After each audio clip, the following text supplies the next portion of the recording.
Senhores telespectadores da UniTV e TV O Fluminense, muito boa tarde. Damos início nesse momento ao programa Grupo Mônaco de Cultura, que vai ao ar, ao vivo, todas as terças-feiras, a partir das 15 horas. Neste primeiro bloco de cultura, temos a satisfação de receber como convidado o professor, escritor e letrista Gilson Erval Silva Araújo. Boa tarde, Gilson Erval. É uma alegria recebê-lo aqui em nosso programa do Grupo Mônaco. Obrigado, Carlinhos. Boa tarde também. E para mim também é uma honra, é um prazer estar aqui com vocês. Muito obrigado. Gilson, gostaria que você nos falasse a respeito de sua atuação no magistério. Minha atuação no magistério foi curta, digamos assim. Eu fiz letras e o mestrado na UF, focado mais na parte de literatura brasileira, embora lecionasse literatura brasileira e portuguesa. Mas eu fiquei mais centrado na brasileira, desenvolvendo um estudo mais profundo sobre Manuel Bandeira, principalmente. Perfeito. No magistério, alguma experiência gratificante que lhe marcou? Uma resposta que tive atualmente de uma ex-aluna no Facebook, me chamando de mestre querido, por eu ter feito gostar, admirar e compreender Fernando Pessoa. Isso, 20 anos depois, é muito gratificante. É verdade, Fernando Pessoa. Ela passou a gostar de Fernando Pessoa depois que eu expliquei a questão dos heterônimos e tal, e ela entendeu melhor essa diversidade, essa pluralidade. Perfeito. Na literatura, você participou ou participa de alguma entidade literária? Atualmente não, Carlinhos. Eu participei da ANE, Associação Niteroense de Escritores. Na gestão da Maria Regina Moura, eu fui secretário e diretor cultural, nas duas gestões dela. Depois, na gestão do Heitor Cruz, que fui secretário também. A partir daí, eu fui me afastando assim, por contingências domésticas, digamos, e não participei da gestão da Mila Barbosa, embora seja parceiro de música dela. Você sempre colaborou com a diretoria da ANE? Sempre estive acompanhando, até onde me foi dado calçada, usando o termo de calçadão cultural. Você, durante algum tempo, colaborou em jornais alternativos, pelo que tomamos conhecimentos. E quais os temas que você abordou nessas colaborações?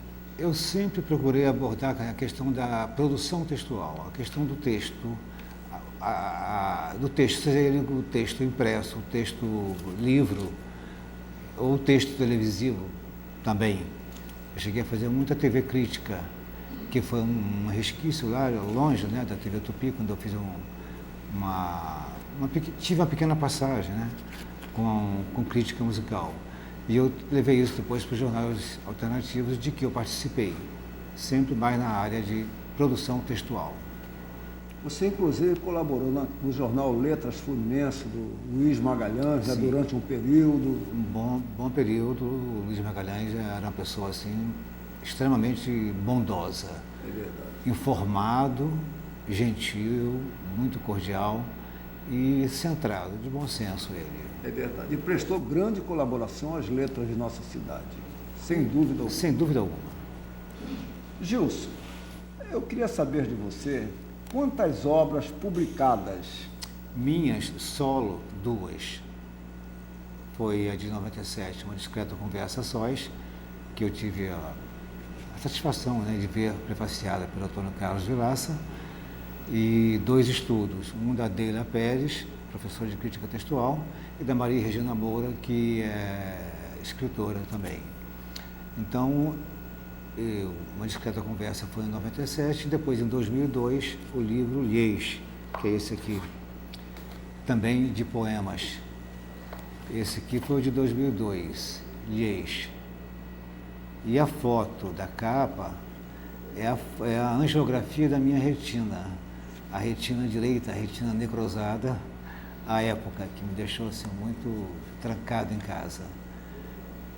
Aí eu peguei a geografia e fiz limonada. Peguei o limão, que era a foto dela dilacerada, e fiz a limonada, que é a capa do livro. O prefácio você falou que foi do Antônio Carlos, do Vilaça, nosso Marco Antônio Carlos Vilaça, que foi membro da Academia Brasileira de Letras. Ele é da Academia Brasileira. Exatamente. Esse foi o primeiro livro, o Discreta Conversa. Certo.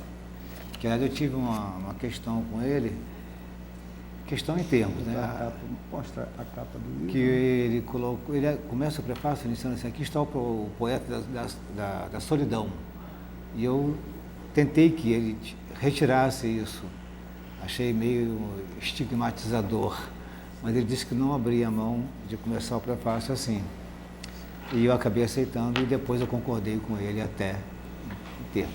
Você realizou assim diversos lançamentos na ocasião de ambas as obras, né? Inclusive lembro-me que uma no Calçadão da Cultura. Eu sempre lancei no Calçadão, tanto um quanto o outro. Não fiz um lançamento, depois novas apresentações, né? Lança-se uma vez só, lá no Calçadão. Fiz no CREA, fiz na EDUF, fiz no saguão do Salão Nobre da Câmara e do ex-BNH também, no saguão de lá. Petrobras também fiz, o Teatro Nelson Rodrigues também fiz. E no CREMERGE, no Rio, eu acho que eu também fiz por lá. E em São Lourenço, onde eu encontrei a Leila Mícolis, reencontrei a Leila Mícolis. E a Esther Lúcio Bittencourt também, lançando o Discreta Conversa. Perfeito. E você está previsto a publicação de outra obra? Você está assim... Carlinhos, eu não diria previsto, porque a previsão indica que você tem que ter provisão. Sim. E provisão vem de proventos, e é um custo. Então eu tenho contos preparados, prontos para serem lançados, mas não tenho proventos, então daí eu não tenho a previsão. Certo, certo. Mas assim que houver chance eu vou lançar esses contos, sim, se Deus quiser. Nós estamos aqui ansiosos aguardando essa nova publicação, Gilson. Título já tem, Azul Marinho. Eu queria também, Gilson, que você nos falasse de alguns autores que o influenciaram. Olha, falar de autores que me influenciaram, tudo bem. Nós que escrevemos, a gente sabe. Uma época, um autor se impregna mais na gente. O Bandeira esteve um bom tempo ao meu lado, me assediando com os textos dele, Drummond também um pouco tempo. Mas a minha primeira descoberta foi aos 12 com Cecília Meirelles, com o poema Viagem. 12 anos de idade, eu li Viagem, no livro dela, o poema dela. E daí para cá eu não me dediquei mais do simbolismo, do lirismo de Cecília Meirelles, que eu acho assim de uma delicadeza extrema. Mas não abdico, não abro mão nunca da minha paixão verdadeira pelo texto bandeiriano. Manuel Bandeira, para mim, é o grande poeta. É verdade. Você lembrou muito bem três grandes notáveis, né? Reverencio... Manuel Bandeira, Carlos Drummond de Andrade e Cecília Meirelles. Falando de Bandeira, você fala de Drummond, falando de Drummond, você fala de Bandeira. Isso aí é um espelho de duas faces. É verdade. Não adianta. Estrela da Vida Inteira, Itinerário de Passagem, são obras marcantes na história da literatura da Manhã, brasileira. E vai por aí. Carnaval, Ritmo Dissoluto, tudo que ele fez foi bem feito. Sem dúvida, concordo plenamente isso. Você sempre fez parte de comissão, né, de avaliação de concursos literários. O que você poderia nos falar a respeito, Gilson? Olha, eu sempre gostei de fazer parte, não pelo viés do julgamento, não é o julgamento que me importa, é a avaliação, é o conhecimento do que está sendo feito, do que está sendo produzido, anonimamente, por um anônimo. Então você fica mais isento, você fica mais à vontade para ler aquilo e conhecer até o que é que está rolando por aí, o que é que está acontecendo com faixas etárias diferentes, culturas diferentes, estados diferentes, formações, tudo. Então você ter contato. Recentemente eu fiz parte da banca de contos do Prêmio UF de Literatura, que foi até o título foi em homenagem ao Luiz Antônio Pimentel. E me surpreendi muito com um conto belíssimo e fixei que eu achava que era o melhor conto, e era o melhor conto, para mim não adiantava de outro, porque é extremamente bem escrito. Depois do resultado, ele ganhou, né, o primeiro lugar. Eu fui saber identificar que era do Ralph Antunes, um médico cardiologista. Então, essa surpresa, esse desenrolar de quem é aquele texto tão bonito, tão belo, tão bem escrito e amarrado, é de alguém da área, é de algum escritor já conhecido, é de um médico cardiologista. Extremamente bem tecido o texto do Ralph Antunes, o contador de histórias. Me senti gratificado por fazer parte daquela banca. Experiências marcantes, né? Para mim foi marcante. Marcante. Para mim foi marcante. Foi uma daquelas mais marcantes. Daquelas mais marcantes. Perfeito. Você admira algum projeto literário atual? Admiro muito o projeto do grupo Estilingues.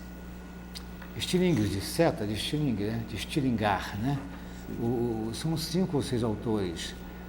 Sônia Peçanha, Miriam Mambrini, a Zarur, eu tenho o nome delas aqui, do Alexandre Brandão.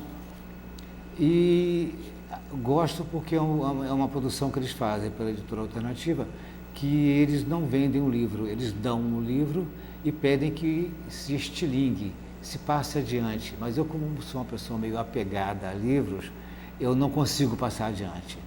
Eu já falei com os autores, eu seguro para mim. Porque o primeiro dele que eu tomei conhecimento foi Amores Vagos. Trabalho belíssimo. São contos assim que se intertextualizam. E o segundo foi esse aqui, é um mapa de viagem. Esse aqui, para mim, também é interessantíssimo. Muito forte esse projeto. A Sônia Peçanha faz parte do grupo desses autores. Então, é uma doação de arte. Eles fazem e dão o livro para que seja passado adiante.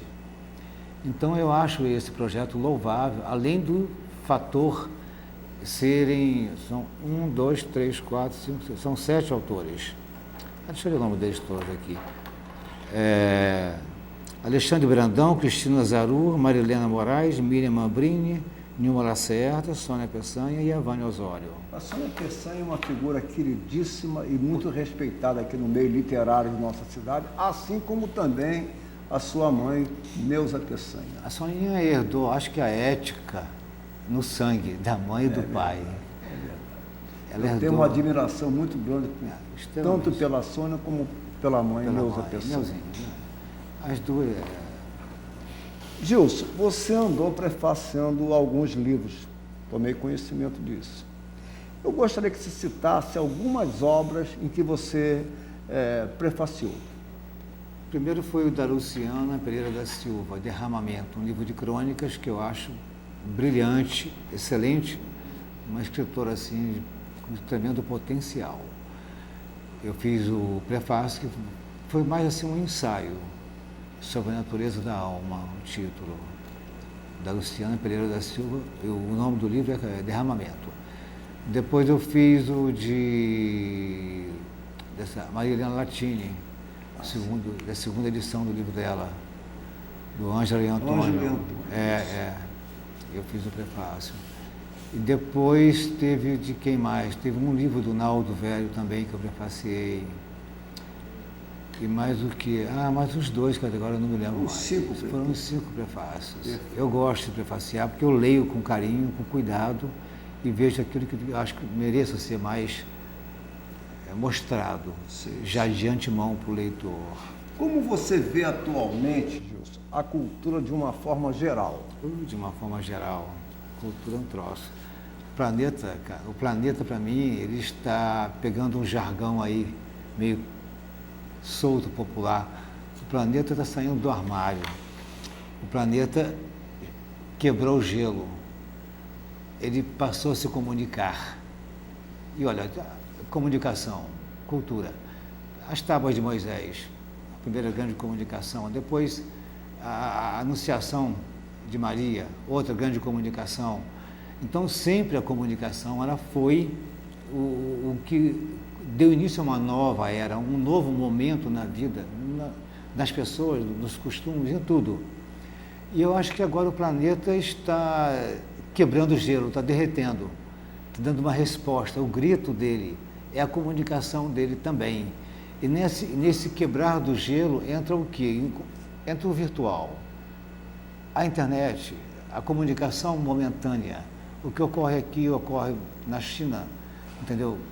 É uma coisa assim espantosa, irreversível. Tanto quanto é irreversível o degelo das calotas.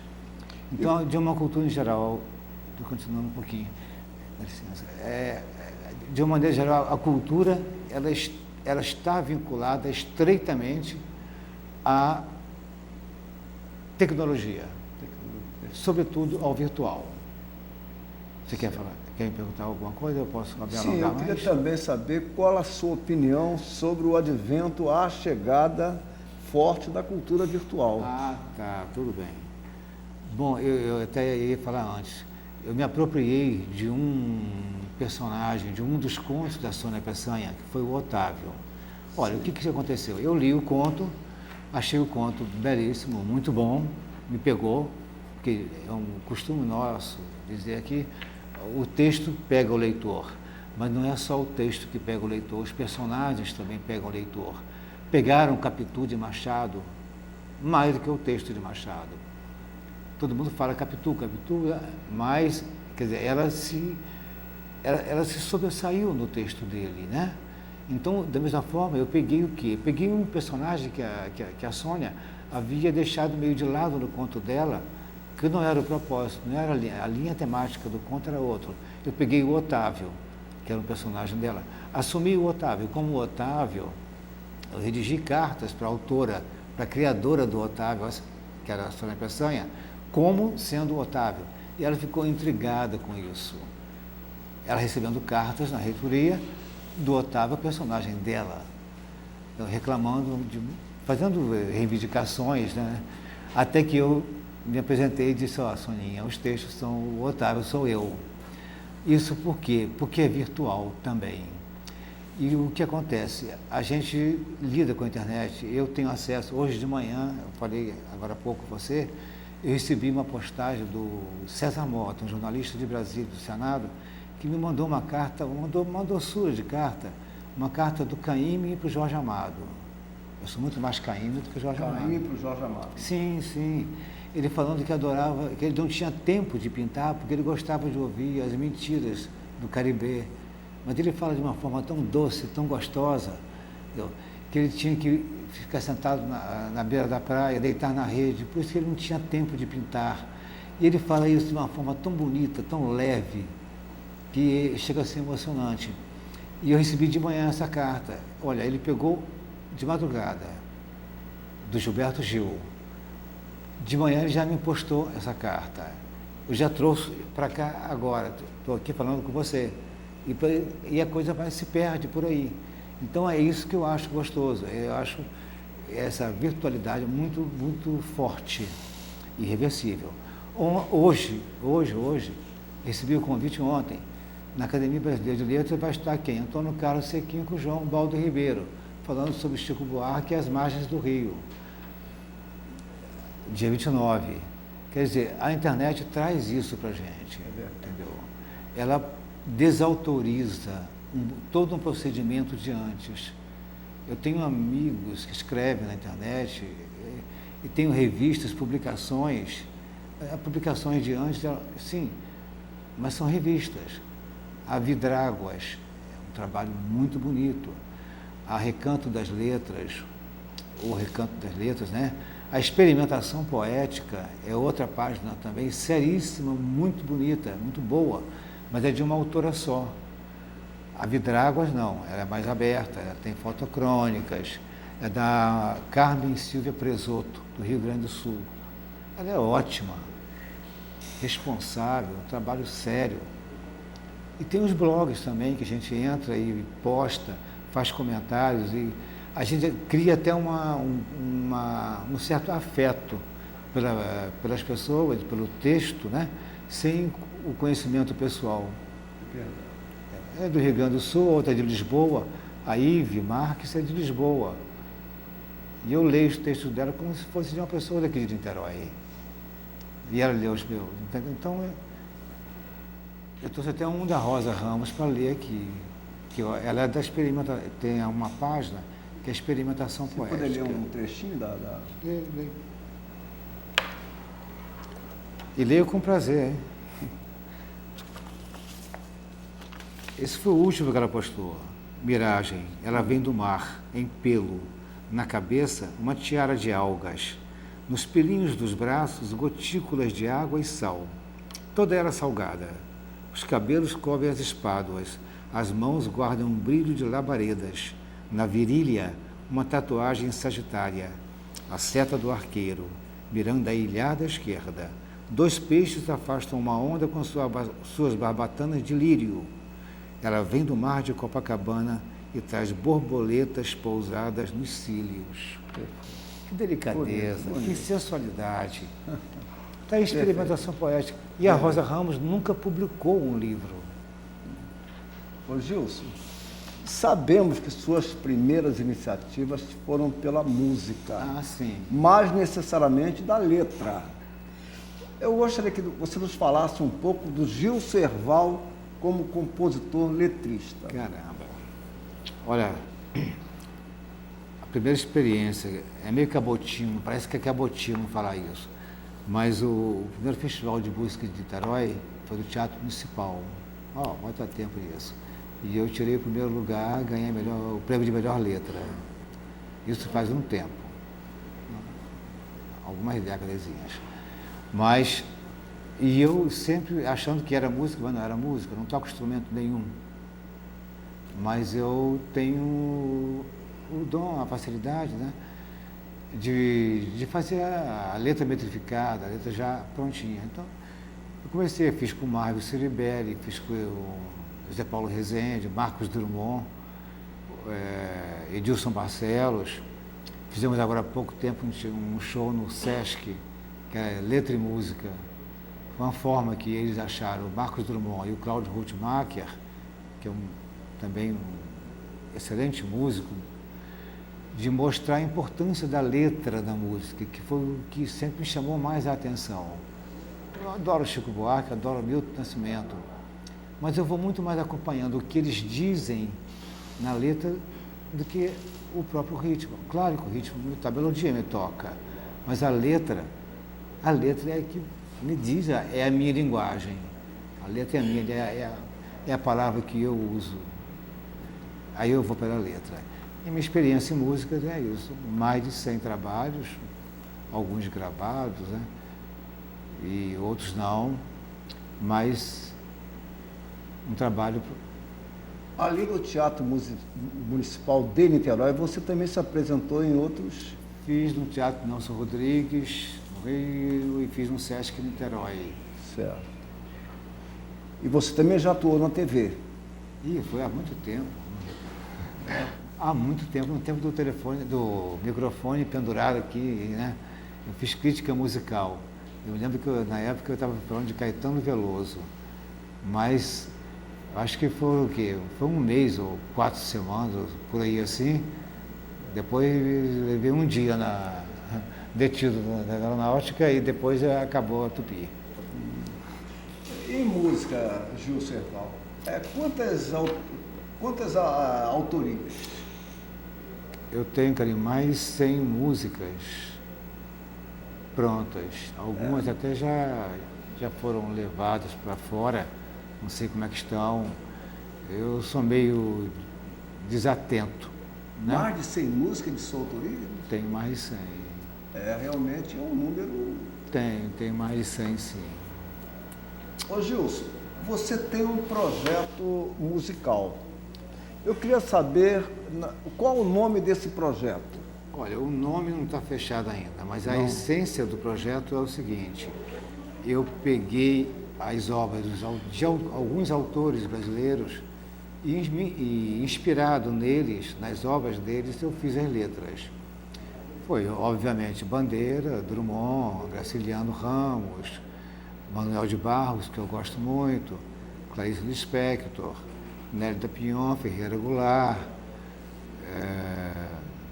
mas quem? Carlos Drummond de Andrade, Cecília Meirelles, e Nélida Pion também eu fiz. Musicadas prontas, enfim, em CD demo já tem 10 trabalhos prontos. Quer dizer, é um trabalho que não é que não vai ter uma visibilidade pública, mas que pode se tornar pública através da internet. É onde entra aquilo que eu falo com você, eu compartilho com uma pessoa que não tem o acesso ao Carlos Mônaco, não tem o acesso ao Conselho da Cultura, mas trabalha sei lá, não sei aonde, e acaba que de repente ele vai ouvir, porque ele me conhece. Aí ele passa a conhecer o trabalho, a saber do trabalho de Drummond, de Ferreira Goulart, de uma outra forma, de forma de música, em forma musical. Já existem outras letras gravadas, outras letras musicadas, mas eu não faço a letra musicada, um poema musicado. Eu faço um apanhado da obra. A diferença está exatamente aí. E para esse projeto, Gilson, você espera contar com algum tipo de apoio ou patrocínio? Olha, por ser um trabalho que não é caro, ele já está gravado em demo. É uma questão apenas de passar por esses trâmites todos, que é trabalhoso, né, esse processo. É que tem um custo maior. Eu podia pegar, comprar os CDs e mandar imprimir, nada, mas não é por aí. Assume uma responsabilidade. Quando tem um selo de Petrobras, de Ministério da Cultura, de Prefeitura de Niterói, por que não? Entendeu? Quando tem um selo institucional que dê credibilidade ao trabalho. Isso aí não adianta. Tem que ter. Senão o trabalho fica mal distribuído, mal visto. Entendeu? E vai por água abaixo todo um processo criativo, trabalhoso, sofrido, entendeu? Não é brincadeira, não é fácil. Você poderia deixar o seu contato para algum telespectador que se interesse em participar? Posso. Gilson Herval junto com H, gilsonherval@ig.com.br, bem popular, bem simples. Gilson Herval com H, @ig.com.br. Acabou. Gilson, por favor, gostaria que considerações finais. Puxa, cara, considerações finais. Satisfeito por estar aqui com você nesse bate-papo, né? Essa entrevista que é um bate-papo, com esse pessoal que eu estou vendo aí trabalhando aqui, todo mundo com a cara feliz, pelo menos parecendo estar feliz, que estão felizes, né? Isso é bom. Trabalhar com gente sorrindo é muito bom. E eu falei o texto da roda, falei de coisa. Vou ler um poema meu, então. Pode ser? Vou ler um poema para encerrar. Vou ler esse aqui, pronto. Troca de óculos.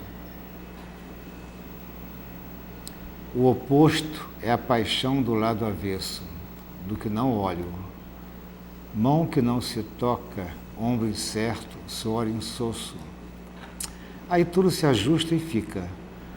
Mas pior que silêncio morto, pedra calcificada, é ter sentimento exposto em artéria, que se não pulsa, derrama, inunda, vaza. Aí estreito, arrumo, ajeito, retratos numa caixa. Há fotos, recados e fotografias. Depois de tudo separado, embaralho as cartas sem deixar selos ou pistas. Mas ainda assim, a calçada é larga demais para eu andar sozinho. Muito obrigado, Gilson. Bom, despeço-me agradecendo a presença do professor, escritor e letrista Gilson Herval Silva Araújo em nosso programa e aos queridos telespectadores. O segundo bloco terá o comando da psicóloga, acadêmica e querida Elizabeth do Vale. Muito obrigado e até a próxima. Obrigado a você.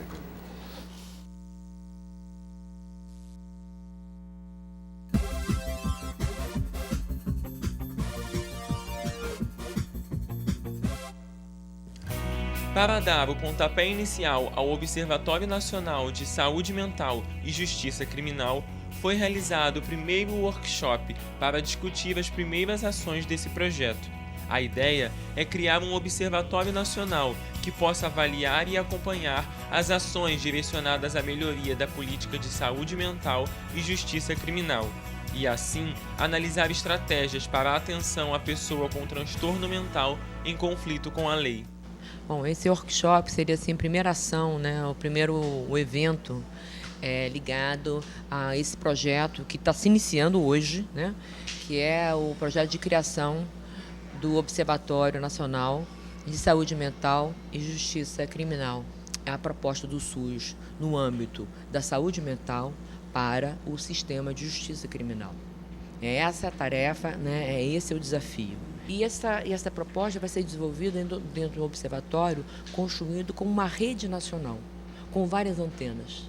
Então, nós precisamos estar com a Secretaria de Direitos Humanos presente, né? Precisamos estar com o Ministério Público presente, né? O Ministério da Saúde com várias secretarias, a assistência social também precisa estar presente. E então, hoje, nesse workshop, nós vamos iniciar esse trabalho, essa construção dessa rede nacional de trabalho conjunto, de apoio, né, mas para se trabalhar em conjunto, para que possamos atingir essa meta, que é uma meta bastante desafiadora, que será realizada a longo prazo, sabemos, mas nós vamos etapa por etapa. O Observatório Nacional também irá funcionar como um fórum permanente de discussão. No site que será criado, os interessados poderão acessar a documentos importantes e debater sobre os assuntos. Afinal, ainda falta muita informação nessa área, e esta será uma ferramenta muito importante para os profissionais envolvidos. A tarefa do Observatório é também realizar pesquisas aplicadas, né? Então, essa pesquisa aplicada, ela vai buscar, ela vai detectar, né, ações que atualmente já sigam a perspectiva do SUS. Então, já existem ações isoladas, né? Como eu falei, no PAILI, PAIPJ, o processo de desinstitucionalização no Rio. Então, essas iniciativas, elas serão acompanhadas, elas serão potencializadas e, principalmente, essas ações serão difundidas, né, para que elas se multipliquem em todo o país. O evento aconteceu no campus do Gregoatá, da Universidade Federal Fluminense, e reuniu diversos especialistas ligados à área da saúde mental e da justiça criminal. Durante o workshop, foi apresentado o projeto de criação do observatório, com a metodologia que será utilizada, e os convidados puderam interagir, tirando suas dúvidas e dando suas contribuições. Nós temos aqui representantes da assistência social, nós temos representantes do Ministério Público, né? Nós temos promotores, nós temos juízes, né? Como eu falei, o PAILI, PAIPJ, são essas ações que já existem. Então, hoje é o primeiro passo. E a partir dessas pessoas, a partir desses parceiros, outros parceiros virão.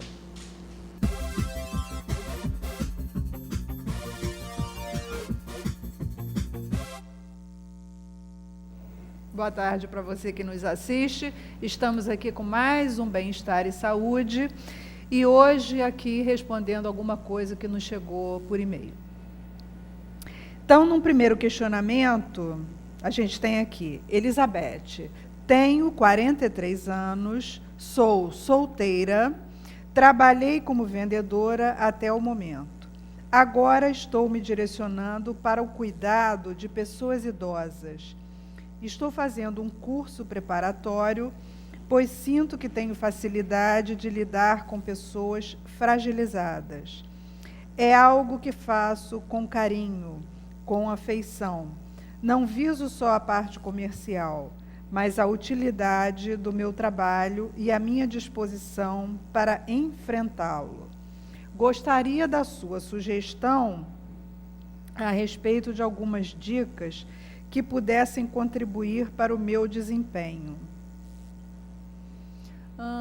Dica que pudesse contribuir no desempenho do cuidado com pessoas idosas, me vem aqui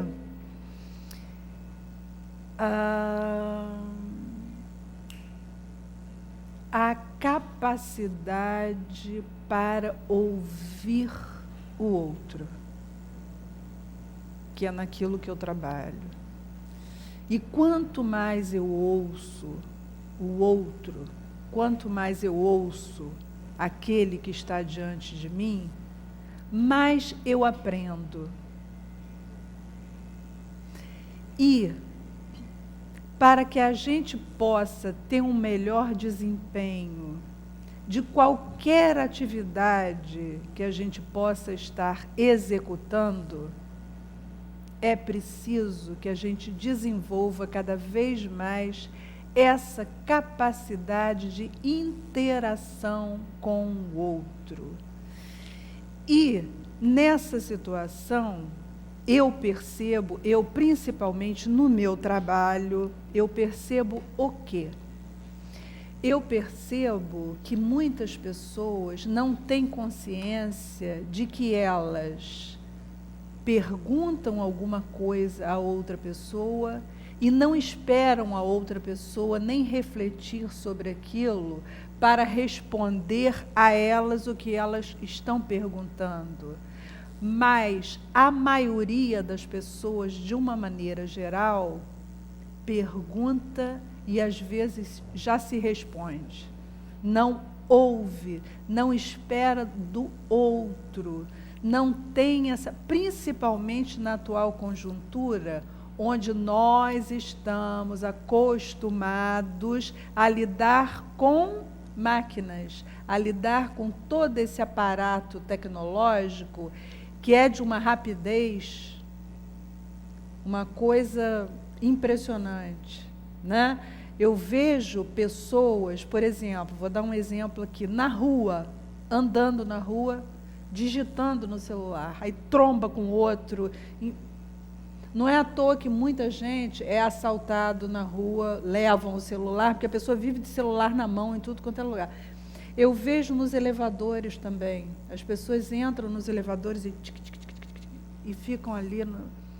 Quer dizer, o que é isso que na atual conjuntura, no momento em que a gente vive, tira completamente as pessoas em relação ao olhar do outro, ao sentir a fisionomia, a captar o outro, as expressões desse outro, né?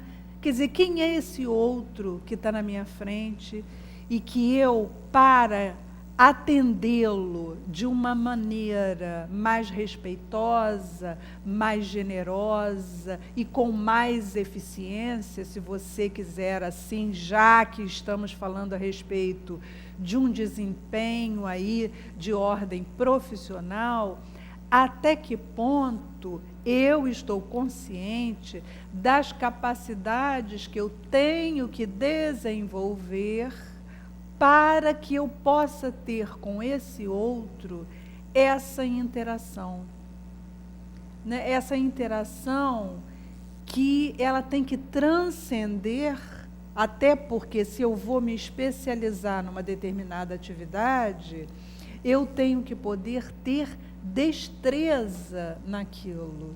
E para que eu tenha a destreza, para que eu tenha a desenvoltura, é necessário, sim, que eu tenha esse olhar, que é um olhar que transcende a essa correria do nosso dia a dia, que é o que a gente vê muito, eu já vi muito e condeno profundamente esse corre-corre. Por exemplo, a gente vê isso muito em corredores dos nossos hospitais.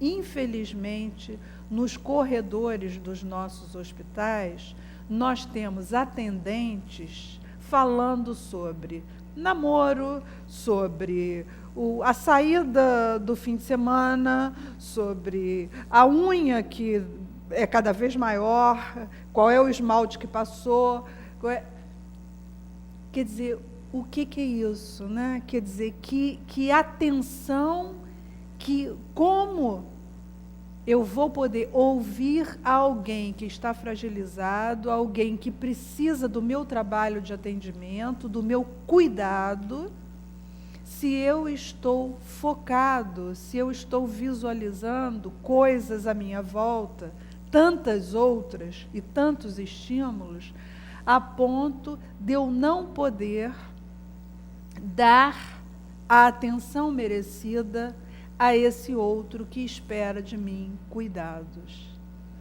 Então, o que eu deixo aqui para você é isso. Para lidar com qualquer pessoa e para lidar com esses cuidados específicos inerentes à questão da saúde humana, a gente precisa ouvir, acima de tudo.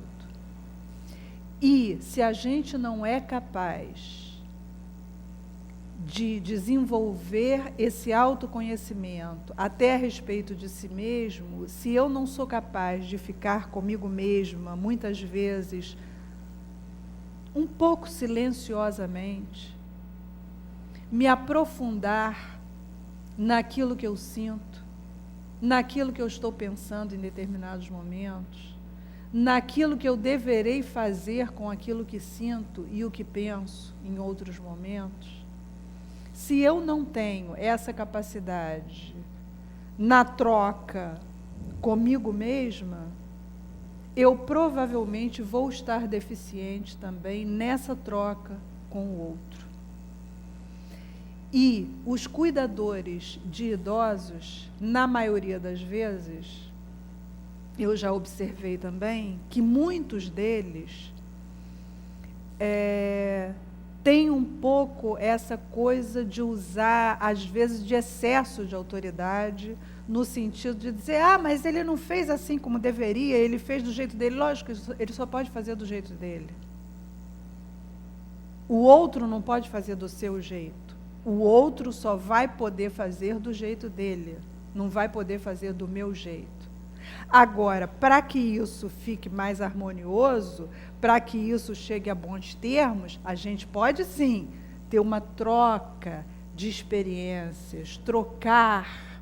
Agora, para haver essa troca de experiências, tem que haver contato, tem que haver acolhida, tem que haver afeto, tem que haver emoção. Essa coisa da gente dizer, quando se atende alguém, a gente tem que colocar a emoção de lado e viva a técnica. Mentira. Mentira.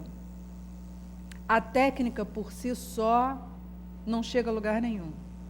Se não houver da parte do ser humano algo de maior conteúdo que possa estruturar a técnica, que possa amparar, dar apoio à técnica, essa técnica vai toda por água abaixo. Exemplo aqui, vou citar. Hoje, os robôs já fazem cirurgias, né? Tecnologia de ponta. Mas se você não tiver no seu pós-cirúrgico suas medicações, o seu controle feito, a higienização de tudo que você vai utilizar, você tem lá uma cirurgia de ponta com robótica, sai que é uma maravilha e morre do pós-operatório por infecção. Então, está aí a importância do conteúdo, do apoio e das raízes de qualquer trabalho feito com o ser humano, seja ele idoso, seja ele uma criança, seja ele de que idade for. Então, fica aqui a minha dica.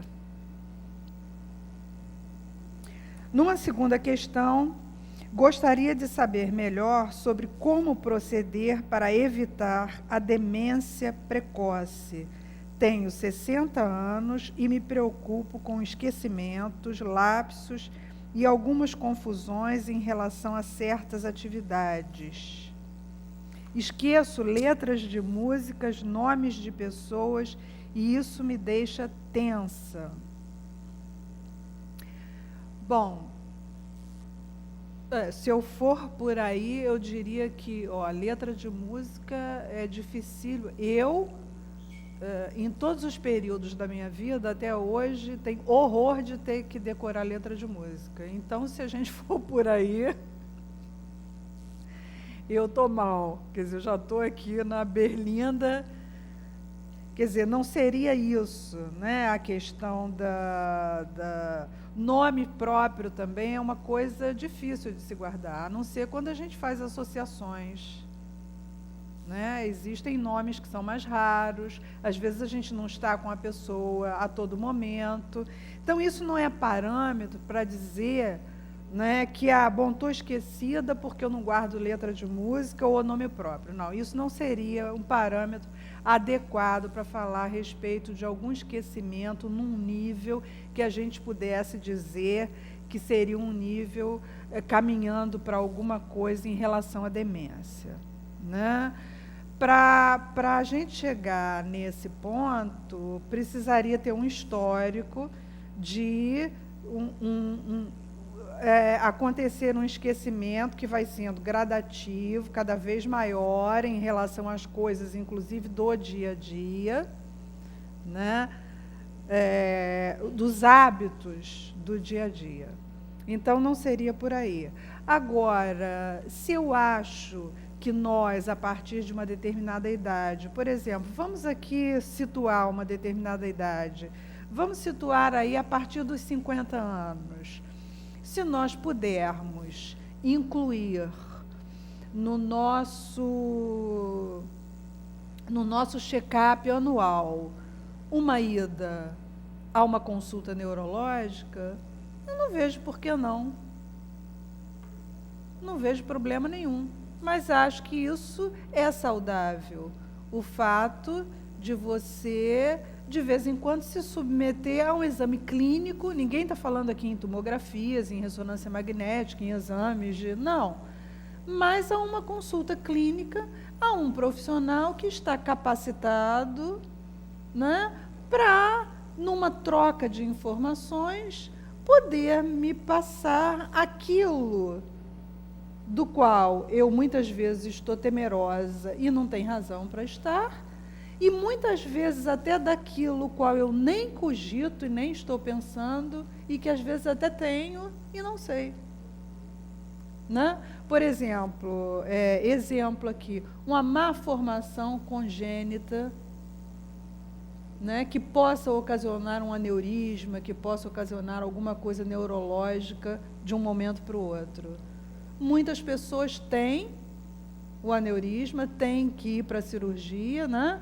E não sabiam que aquilo existia por conta de uma má formação, né? Quer dizer, algo com o qual as pessoas já nasceram muitas vezes com aquela má formação e não sabiam até determinada idade, até o momento que vieram a ter determinados sintomas. Né, e ocorrer, então, um acidente, em função disso. Então, eu não vejo por que, se a gente tem receios, não fazer aí uma prova em relação a isso. Né? Não trocar uma ideia com alguém que é especialista na área e que pode trazer para a gente uma troca nesse aspecto que conforte, que tranquilize, né? E muitas vezes até que tenha que tomar alguma decisão a respeito de alguma conduta que tenha que ser feita mais adequadamente.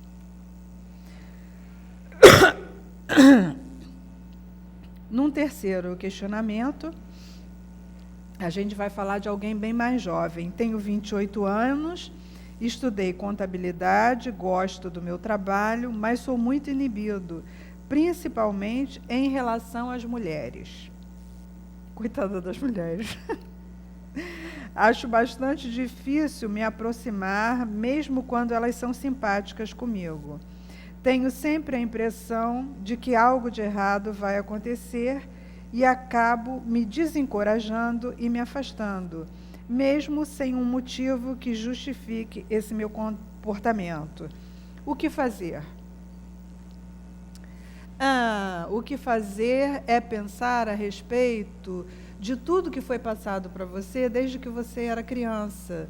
Se você teve pessoas ao seu lado, como seus pais, muito censores, isso é feio, isso é bonito, aquilo não fica bom, isso fica bom. Quer dizer, às vezes a gente passa por determinadas fases na vida, e principalmente a infância é uma fase que marca muito, né? E se a gente tem pessoas ao lado da gente, como os pais, que são muito censores, muito críticos, existem pessoas que são muito críticas, normalmente a gente acaba desenvolvendo também uma autocrítica, quer dizer, uma autocensura extremamente grande. E isso faz com que a gente fique temeroso nas nossas relações, que a todo momento a gente fique perguntando para si mesmo: será que estou indo bem? Será que está dando certo? Será que eu estou agradando? Quase que a gente tem que carregar aqui na testa um agrade sempre, né? Então, o primeiro fator importante para trocarmos aqui, né, nessa questão, alguma coisa que possa ajudar. Primeiro fator, será que eu sou assim, quer dizer, que eu tenho essa desconfiança tão grande a meu respeito? E será que eu acredito que as pessoas têm que agradar sempre? Porque esse agradar sempre não existe. Provavelmente, em algum momento da minha vida, em algumas atitudes, em algumas trocas afetivas, eu não vou agradar sempre, não vou poder agradar sempre, né? Até porque eu tenho convicções, eu tenho parâmetros para as coisas que eu faço, eu tenho limitações, como toda pessoa tem, né? E na maioria das relações existe algo que a gente chama o quê? A gente chama de expectativa. Normalmente, quando a gente está se relacionando com outras pessoas, a gente cria expectativas a respeito de como a gente está se desempenhando nesse relacionamento e de como o outro também faz essa troca conosco, de como é o desempenho do outro. E é muito bom que a gente possa, então, fazer aí diariamente com a gente mesmo um exame a esse respeito, no sentido de se eu estou criando muita expectativa a meu respeito, ou seja, eu tenho que ser assim, eu deveria ser assim, eu deveria, né? Aí cai na coisa do hoje a gente vê muito, que é a coisa do politicamente correto, né? E é preciso que a gente tenha, eu diria que, eu nomearia de coragem mesmo. É preciso que a gente tenha coragem para ousar. Não é ousar agressivamente, não é ousar de milindrar o outro, ou de dizer para o outro uma coisa que ele não seria boa de ouvir, não é isso, mas ousar em termos de criatividade, né? Em termos de poder expandir-se, em termos de poder criar na minha relação com as pessoas que estão à minha volta, na minha relação com tudo que está ao meu redor. E se eu tenho essa possibilidade, eu tenho que experimentar. E se eu não posso errar também, se eu tenho que acertar sempre, fica complicado. Porque aí eu não vou, se eu criar um modelo padrão, né, isso é certo, isso é errado, acabou. Né? Quer dizer, para eu estar aqui agora, na frente de uma câmera, me dirigindo a você que está em casa, falando com você, de forma tranquila, como eu estou, eu tenho que poder ter um juízo a meu respeito, ter uma avaliação de que, olha, é óbvio que eu não vou agradar muita gente. Não vou poder agradar a todos, né? É óbvio que eu vou possivelmente agradar a alguns que vão utilizar isso que eu estou falando em proveito próprio e acreditar um pouco que podem desenvolver mais essa capacidade, que podem ser mais criativos. Mas é possível que eu não agrade a muitas pessoas. E nem por isso eu vou ficar aqui, meu Deus do céu, tem que ser sempre maravilhoso, tem que ser sempre tudo nota 10. Não, não é por aí. A gente tem que poder fazer aquilo que a gente acha compatível com a realidade dos fatos que a gente está vivenciando, né? Então, é agir, tentar agir dessa maneira. Mas, se de todo essa inibição for uma coisa extremamente compulsiva e que imobilize tanto assim, é uma conversa terapêutica. Eu acho que aí umas entrevistas, procurar uma terapia seria bom, com certeza. Eu acho que em pouquinho tempo isso é passado a limpo. Isso pode ser resolvido. Elizabeth, sou advogado, tenho 68 anos e, embora já tenha me aposentado, faço um trabalho voluntário auxiliando uma entidade que atende pessoas que não têm como pagar honorários advocatícios. Essa atividade me estimula, eu gosto de ser útil aos menos favorecidos. Todavia, tenho no meu dia a dia uma tarefa que vem me apertando o coração. Minha esposa está com uma doença crônica e há 3 anos vem lutando para administrar essa deficiência. Porém, percebo nela um forte comportamento de ansiedade quando saio de casa. Isso pode ser pânico? Como saber e como tratar? A doença diagnosticada é a doença celíaca. Tá, então, a gente tem 2 minutos, né? Ok. Então, ele está me dizendo aqui que a esposa tem uma doença crônica, que é a doença celíaca. A doença celíaca é uma doença onde há restrições de determinados alimentos pelo fato de, por exemplo, alimento com glúten causar uma dificuldade de assimilação pelo intestino, né, da pessoa. E dos alimentos com glúten causarem, então, um mal-estar generalizado, podem causar diarreia, podem causar dores no corpo, enfim, essa doença, ela pode causar muitos sintomas diferenciados, de uma maneira geral. E por conta, talvez, desses sintomas diferenciados, talvez determinadas pessoas com doença celíaca se sintam um pouco intranquilas, um pouco mais ansiosas, um pouco mais temerosas, até de ficarem sozinhas ou de sentir alguma coisa e não ter uma outra pessoa ao lado, principalmente quando é um companheiro. Mas o que eu teria aqui para adicionar nessa situação é que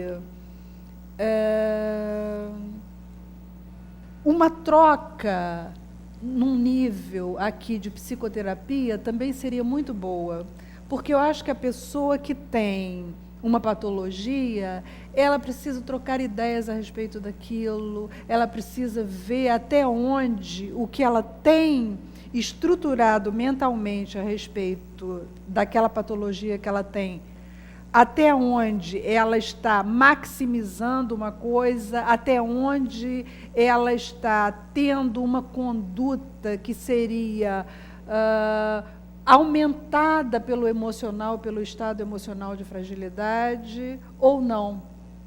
Então, fica aqui a minha colaboração no sentido de que vale a pena uma psicoterapia aqui nesse caso.